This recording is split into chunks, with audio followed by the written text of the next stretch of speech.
ఇవన్నీ పక్కన పెట్టేస్తారు. మీరు ఎంతసేపు దశమ భాగాలు ఇవ్వండి. పాస్టర్లు కూడా అలా తయారయ్యారు మేడం. అసలు వాళ్ళ మీద మీ అభిప్రాయం ఏంటి మేడం? పాస్టర్లు కూడా ఎక్స్ట్రీమ్ అయిపోతున్నారు మేడం. నిజంగా మీలాగా నిష్పక్షపాతంగా నిజంగా మీరు మాట్లాడుతుంటే చాలా నాకు గూస్ బంప్స్ వస్తున్నాయి. పర్ఫెక్ట్ గా మాట్లాడుతున్నారు మేడం. అంటే మంచిని మంచిలాగా చెప్తున్నారు, చెడుని చెడులాగా చెప్తున్నారు. ఇక్కడ పాస్టర్లు ఎలా ఉన్నారు, వాళ్ళ వ్యవహారాన్ని కూడా మీరు విమర్శిస్తా ఉన్నారు. అలా ఉండకూడదు.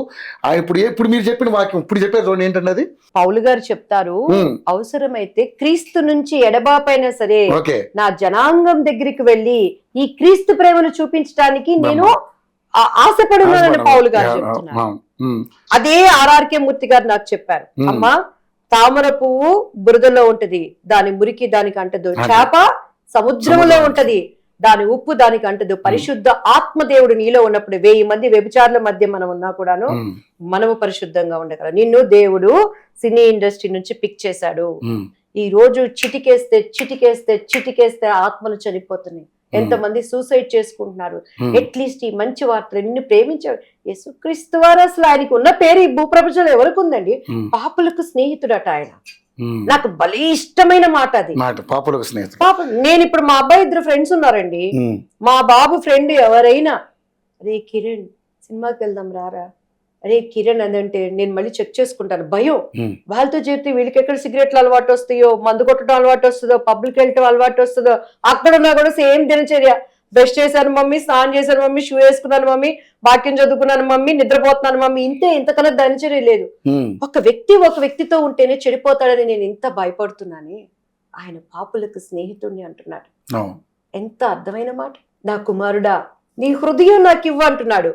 ఆయన కానుకలు అడగట్లేదు, కొబ్బరికాయలు అడగట్లేదు, అట్టి పండ్లు అడగట్లేదు, నువ్వు ఇచ్చే దశమ భాగాలు అడగట్లేదు. నీ హృదయం నాకి, దాన్ని నేను బాగు చేస్తాను.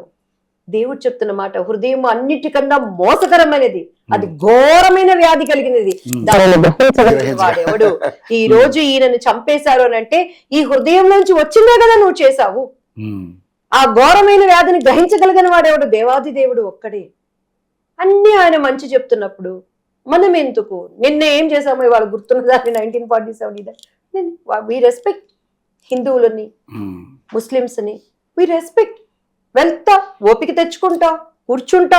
నీ నిజమేంటో కావాలంటేనే కదా మనకి కొంత సమయం కావాలి కదా. 6 నెలలు సహవాసం చేస్తే కదా వారు వీరవుతారు.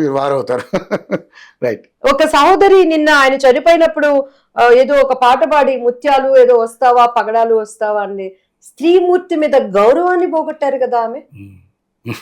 హిందూ స్త్రీలు ఇలా రాక్షసత్వంగా ఉంటారని కనీసం మానవత్వం లేదా అమ్మని? ఏం చేశారు ఆయన? ఒకవేళ పొరపాటు జరిగి ఉంటే ఎమ్మటే ఆయన సారీ చెప్పారు కదా. అసలు ఇటువంటి డిబేట్స్ ని ఫస్ట్ బ్యాన్ చేయాలి. డిబేట్స్ బ్యాన్ చేయాలి. డిబేట్స్ బ్యాన్ చేయాలి. ఎవరైనా క్రైస్తత్వం మత మార్పిడి అంటే నువ్వు బ్రాహ్మణ్ అయితే నీ కులం బ్రాహ్మణే, నీ డివోషనల్ యేసయ్య. నేను చౌదరిని అయితే నా కులం చౌదరినే, నా డివోషనల్ యేసుక్రీస్తు వారు. నువ్వు ఎస్టీవైనా ఎస్టీవైనా ఎవరు కులం వాళ్ళకి గొప్ప. వాళ్ళు లేకుండా ఈ రోజు ఏమైనా పనులు జరుగుతాయి? చట్టసభలో ఎందుకండి వాళ్ళని ఇవ్వరు? నిజంగానే వాళ్ళకి అన్యాయం జరుగుతుందని చెప్పేసి ఇప్పుడు రకరకాల ఇష్యూస్ కూడా నడుస్తా ఉన్నాయి. ఇదే ట్రంప్ గారు రేపు తీసుకెళ్తామండి ఇక్కడ ఆయనకి పగడాల మన ప్రవీణ్ గారికి న్యాయం జరగలేదు. నేను ఇంతవరకు ఆయన చూడలేదు.